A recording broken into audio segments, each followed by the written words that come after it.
City centre show में आपका स्वागत है। मुंबई से मैं हूं पूजा भारद्वाज और इस वक्त मैं मरीन ड्राइव पर मौजूद हूं। मुंबई शहर में अब जब कोरोना के मामले कम होने लगे हैं तो आप देख सकते हैं किस तरह से ऐसी सार्वजनिक जगहों पर लोगों की मौजूदगी भी दिखने लगी है। हालांकि इसकी इजाज़त नहीं है, लेकिन मरीन ड्राइव पर किस तरह से लोग अभी इकट्ठा नजर आ रहे हैं। इन्हीं तस्वीरों के साथ हम शो की शुरुआत कर रहे हैं और सबसे पहले आपको सियासी हलचल की खबर दिखाते हैं। बीजेपी को सांप्रदायिक ध्रुवीकरण और हिंदू पलायन का सियासी मुद्दा देने वाली कैराना विधानसभा के लोगों के लिए हिंदू मुसलमान और पलायन कोई मुद्दा नहीं है, उन्हें विकास चाहिए। किस तरह से कैराना के सियासी हालात थे, रविश रंजन शुक्ला अपनी इस ग्राउंड रिपोर्ट में बता रहे हैं।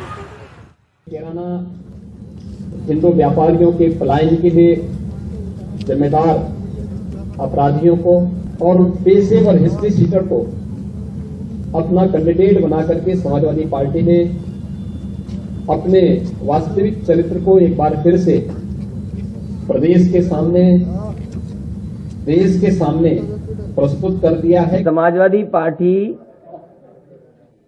के ऊपर कई लोगों पर झूठे मुकदमे हैं और इतने झूठे मुकदमे हैं जिसकी आप कल्पना नहीं कर सकते। हमारी पार्टी के कई नेताओं पर, पार्टी के वरिष्ठ नेताओं पर लगातार भारतीय जनता पार्टी की सरकार में झूठे मुकदमे लगाए गए।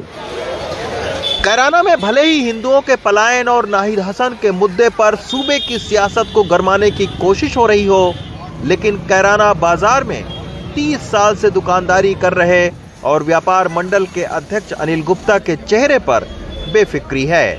ये अनिल गुप्ता जी जो है वो व्यापार मंडल के कैराना के अध्यक्ष हैं। आप देख सकते हैं योगी जी के साथ में भी इनकी तस्वीर है, हरीश रावत के साथ में भी तस्वीर है, राज बब्बर के साथ में तस्वीर है और नॉन पॉलिटिकल शख्सियत हैं। 30 साल से कैराना के इसी जगह पर अनिल गुप्ता जी व्यापार कर रहे हैं। अनिल जी नमस्कार। नमस्कार जी। कैराना आपका जो है वो तो टीवी में बड़ा खूंखार नजर आता है। जी। आप अभी तक व्यापार कर कैसे रहे, मुझे ये बड़ा ताज्जुब हो रहा है। नहीं देखिए, हम व्यापार मंडल जुड़े हुए हैं तो आपने बता ही दिया। करीब करीब पूरा बाजार के जितने व्यापारी हैं सब हमसे जुड़े हुए हैं, सबसे मीटिंग होती रहती है, सबकी बात होती रहती है और मैं खुद यहाँ का बाशिंदा हूँ। तो जो यहाँ के बारे में बनाई है वो ऐसी कोई बात नहीं है। यहाँ पे हिंदू मुस्लिम वाली तो कोई बात ही नहीं है। अच्छा। हिंदू मुस्लिम में कोई समस्या नहीं है। अच्छा। हाँ, रही बात बदमाशी की, यहाँ बदमाशी जरूर थी। अच्छा, सपा सरकार में। तो नाहिद हसन की बात आती है कि उन्होंने अपराधियों को संरक्षण दिया जी, उनके बारे में क्या आप लोगों का तासुर है, क्या उनके बारे में सोच है? नहीं देखिए, ऐसा तो मुझे लगता नहीं है क्योंकि मैं यहाँ कैराना में रहता हूँ 30 साल से। यहाँ के बड़े माननीय विधायक जी हमारे भाई, देखे मैं तो, मुझे तो कोई ऐसी बात लगती नहीं, बल्कि मैं तो ये कहूँगा कि अगर आज कैराना में शांति है तो कहीं ना कहीं उनका भी मौन एक तरह से मतलब इसमें योगदान है। क्योंकि हाँ, क्योंकि अगर वे चाहें तो झगड़ा नहीं हो सकता। अगर किसी शहर का विधायक चाहे तो झगड़ा करा सकता है, झगड़ा हो सकता है। यहाँ पे हिंदू मुस्लिम नहीं हुई आज तक। पलायन लाइन उनका परिवार के तो कोई नहीं बाहर गए? नहीं, उनका परिवार कोई नहीं गया था। यहाँ पर दूसरे हैं हमारे, मूले पंसारी के नाम से मशहूर है वे चले गए थे, उनके लड़के चले गए थे।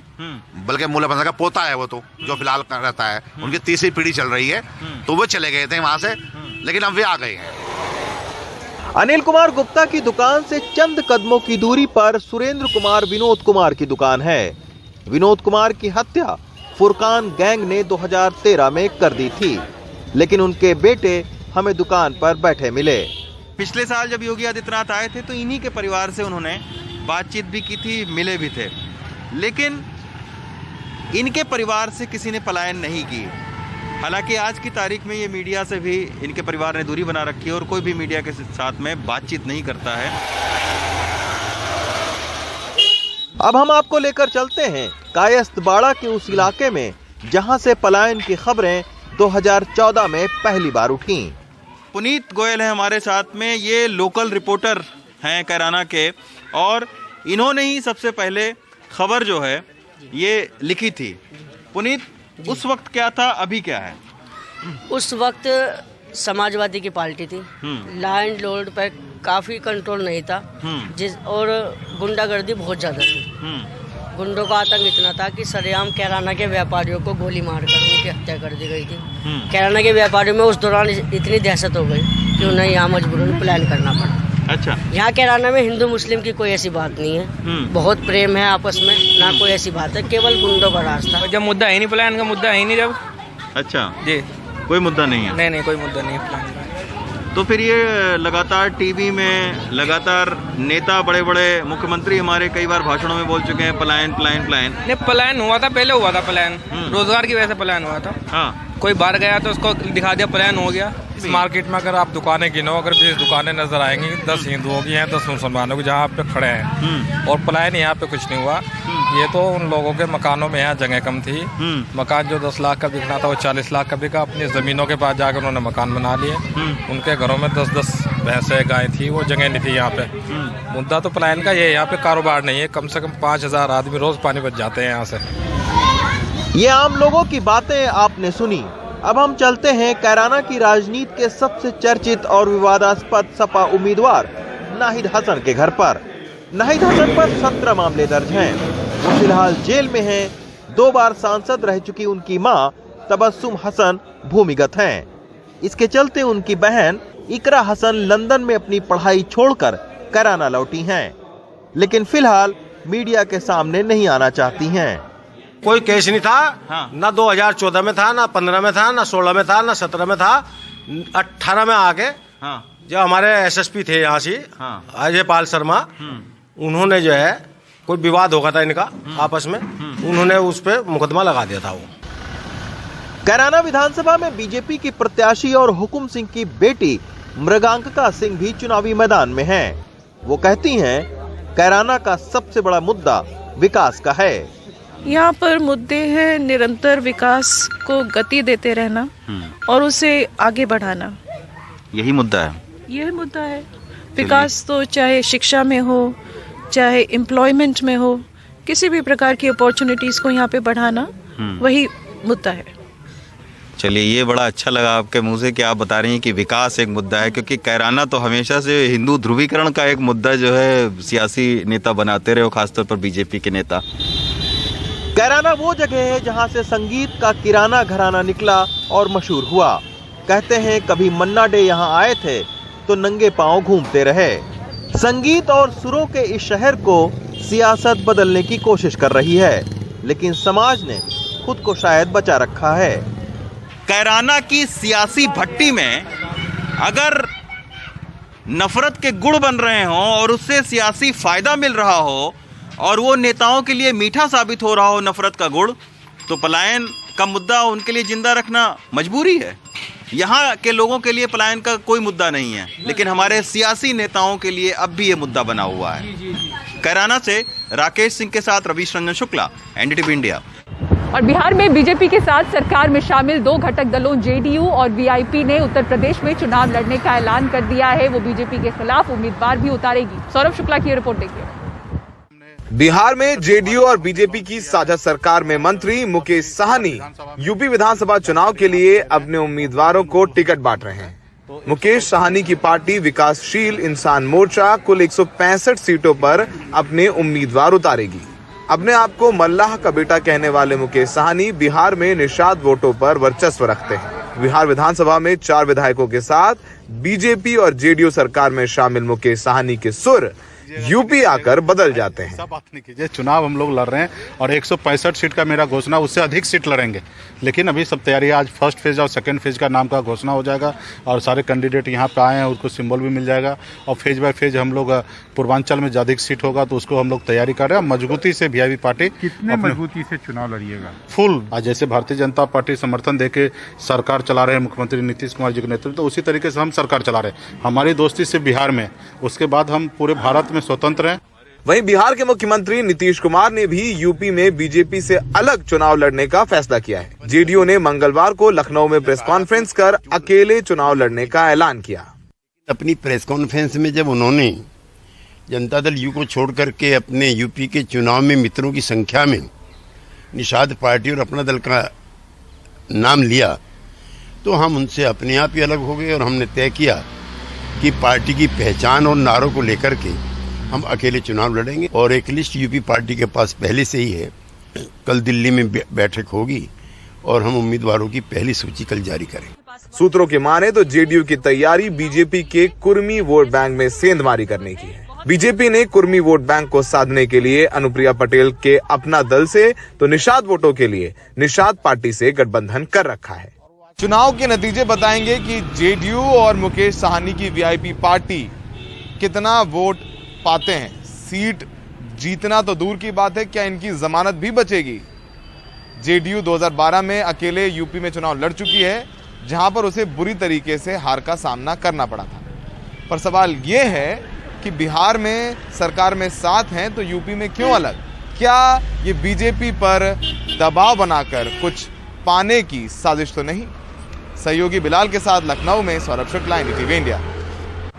और आम आदमी पार्टी ने आज भगवंत मान को पंजाब का सीएम उम्मीदवार घोषित कर दिया है। आम आदमी पार्टी के मुखिया अरविंद केजरीवाल ने मोहाली में इसकी घोषणा की। उन्होंने कहा कि सीएम उम्मीदवार के नाम के लिए लोगों से जो रायशुमारी चल रही थी उसमें 93% लोगों ने भगवंत मान के नाम पर मुहर लगाई है। आम आदमी पार्टी की तरफ से पंजाब के अगले सीएम और आम आदमी पार्टी का सीएम चेहरा औपचारिक रूप से सरदार भगवंत मान को डिक्लेयर करते हुए कुछ इस तरह धूमधाम से अरविंद केजरीवाल ने भगवंत मान को पंजाब में आम आदमी पार्टी का मुख्यमंत्री उम्मीदवार घोषित किया। कई लोगों ने मेरा नाम डाल दिया। मैंने शुरू में ही कह दिया था कि मैं रेस में नहीं हूं, तो उन वोट्स को हमने इनवैलिड डिक्लेयर कर दिया। जिसने कहा भाई अरविंद केजरीवाल, उसको हमने साइड कर दिया। उन सारे वोट्स को जो बचे उसमें 93.3% लोगों ने सरदार भगवंत मान का नाम लिया। जब भगवंत मान को मुख्यमंत्री उम्मीदवार घोषित किया गया तो भगवंत मान और उनकी मां दोनों ही भावुक हो गए। आम आदमी पार्टी के मुख्यमंत्री उम्मीदवार भगवंत मान ने NDTV से खास बातचीत में कहा कि अब ये जिम्मेदारी मिलने के बाद तालियां और गालियां दोनों उनके जिम्मे हैं। देखिए, मुझे बहुत अच्छा लग रहा है कि मुझे पार्टी ने भी मेरे पे विश्वास किया और इस काबिल समझा कि मैं मुख्यमंत्री के दायित्व को निभाऊं। और लोगों ने जो लाखों की गिनती में मेरे पे विश्वास किया, इतनी बड़ी तादाद में SMS, WhatsApp और कॉल किए, तो उससे मेरा हौसला भी बढ़ गया है, लेकिन जिम्मेदारी भी बढ़ गई है। भगवंत मान ने कॉमेडियन के तौर पर अपनी पहचान बनाई और खूब मशहूर हुए। वो 2014 से आम आदमी पार्टी से जुड़े हुए हैं और लगातार दूसरी बार संगरूर से सांसद हैं। वो फिलहाल लोकसभा में आम आदमी पार्टी के इकलौते सांसद हैं और केजरीवाल के करीबी माने जाते हैं। हालांकि विपक्ष उनको मुख्यमंत्री उम्मीदवार के तौर पर चुने जाने के तरीके पर सवाल उठा रहा है। आदरणीय साथी, एक हरियाणा की कहावत है, राजस्थान की भी, और उसे पंजाबी में भी कहा जा सकता है, घर की बही काका लिखड़ियां। अगर आप समझ पाएं तो खड़ी बोली की है, घर की बही काका लिखड़ियां। किसने वोट डाली भैया, कहां वोट पड़ी, कौन सा इलेक्शन कमीशन था, किसने उन वोटों की गिनती की, आप अपने घर में कुछ भी लिख लीजिए, उसके मायने क्या हैं। 2017 में आम आदमी पार्टी अच्छी संभावना माने जाने के बावजूद सरकार नहीं बना पाई थी और इसका एक बड़ा कारण माना गया कि आम आदमी पार्टी ने मुख्यमंत्री उम्मीदवार घोषित नहीं किया था। इसलिए इस बार पार्टी ने अपने सबसे मशहूर चेहरे भगवंत मान को अपना चेहरा बनाया है। आम आदमी पार्टी पर पंजाब में बाहरी होने के भी आरोप लगते हैं। इसका एक बड़ा कारण ये है कि कुछ लोगों को लगता है या फिर विरोधी दल आरोप लगाते हैं कि पंजाब में अगर आम आदमी पार्टी जीती तो अरविंद केजरीवाल दिल्ली छोड़कर पंजाब के मुख्यमंत्री बन जाएंगे। अब भगवंत मान को मुख्यमंत्री उम्मीदवार घोषित करके आम आदमी पार्टी ने इन आरोपों का जवाब देने की भी कोशिश की है। दिल्ली से उमाशंकर सिंह और मोहाली से अपने कैमरा सहयोगी अश्विनी मेहरा के साथ मैं Sharad Sharma, NDTV India. Odd event के तहत दुकानें खोलने का कहां हो रहा है विरोध, आपको दिखाएंगे पूरी खबर ब्रेक के बाद। देखते रहिए सिटी सेंटर शो।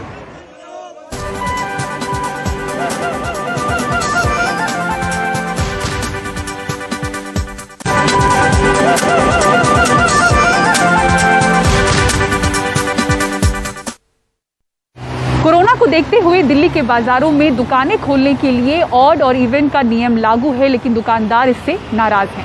दुकानदारों का कहना है कि बीते 2 साल से हुए नुकसान की अब तक भरपाई नहीं हो पाई है और पहले से ही वीकेंड लॉकडाउन लगता है। ऐसे में ऑड इवन का नियम लागू न किया जाए। साथ ही उन्होंने सरकार से अनुरोध किया है कि वीकेंड पर दुकान खोलने की अनुमति दी जाए। और सिटी सेंटर शो में फिलहाल इतना ही। मुंबई के मरीन ड्राइव से पूरी टीम को दीजिए इजाजत। खबरों के लिए बने रहें NDTV इंडिया के साथ। नमस्कार।